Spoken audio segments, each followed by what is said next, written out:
Ya, jadi suasana kehangatan itu yang terbangun kemarin ya, Pak Anies ya.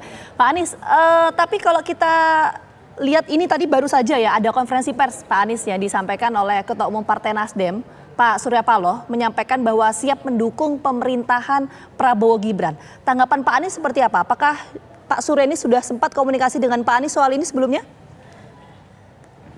Kalau komunikasi jalan terus. Jadi sesudah MK kemarin kita juga sempat ngobrol, mendiskusikan.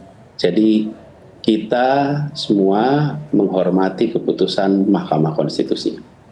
Dan dengan keputusan Mahkamah Konstitusi itu, maka saya juga sampaikan selamat bekerja, selamat menjalankan amanat konstitusi, dan kita hormati proses konstitusi ini. Karena ketika sudah mulai bertugas, maka apapun kebijakan yang dibuat, dampaknya dirasakan oleh seluruh masyarakat. Nah, tapi antara sekarang sampai dengan Oktober itu masih 6 bulan. Jadi walaupun saya sampaikan selamat bertugas, tapi sebetulnya mulai bertugasnya masih Oktober, 6 bulan lagi. Jadi menurut saya kita juga harus menghormati saat ini Bapak Presiden Jokowi masih menjalankan tugas. Beliau sebagai presiden dan masih ada waktu 6 bulan untuk beliau menuntaskan program-program itu, kita harus hormati. Sambil kita menghormati keputusan MK bahwa sudah ada penetapan presiden terpilih, dan kita hormati proses itu dan sikap yang disampaikan oleh Pak Surya Paloh terkait dengan sikap Partai Nasdem, itu sikap yang harus kita hargai juga. Oke, Pak Anies Baswedan, publik juga berharap agar Bapak Anies Baswedan tidak kehilangan panggungnya, Pak, hingga mungkin di periode Pilpres berikutnya. Tapi kalau untuk saat ini, Pak Anies, kalau seandainya diajak oleh Prabowo Subianto bergabung ke kabinet, apakah Pak Anies Baswedan bersedia membuka diri, Pak Anies?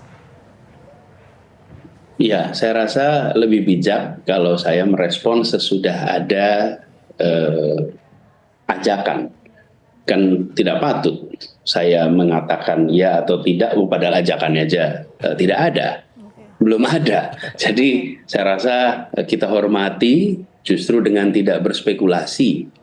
Tapi kita hormati karena sekarang ini yang berada di dalam koalisi itu saja jumlahnya sudah amat banyak. Jadi kita tunggu, kita bukan ditunggu dalam artian mengharapkan, tapi kita hormati proses. Ketika nanti ada pembicaraan, baru pada saat itu saya akan menyampaikan respon. Jadi itu saya rasa etikanya begitu. Oke. Masih menunggu ada ajakan atau tidak. Tapi kalau misalnya nanti ada ajakan, apakah akan menerima itu, Pak Anies? Ya, jangan berandai-andai. Belum dengar gitu. Jadi saya sampaikan juga kepada semua bahwa saya tidak patut rasanya untuk memberikan jawaban atas pertanyaan yang bukan dari penanya gitu. Tapi seperti ini, Pak Anies Baswedan, banyak pihak yang mungkin menunggu Bapak bagaimana cara Bapak merawat suara yang kemarin sudah diperoleh, Pak, ya, 40 juta lebih, sekitar 24,95%. Menjaga eksistensi di panggung politik di tanah air ini, Pak, agar tetap dikenal, agar tetap memiliki masa, Pak Anies Baswedan.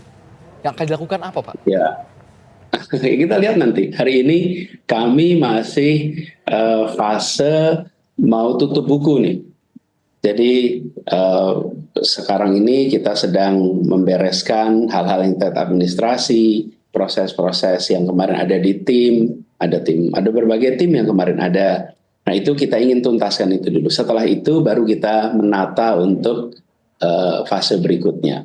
Tapi seperti saya sering sampaikan bahwa semua yang kita kerjakan di masyarakat dan ketika sampai kepada kebijakan publik itu disebutnya politik, tapi intinya adalah peran di masyarakat.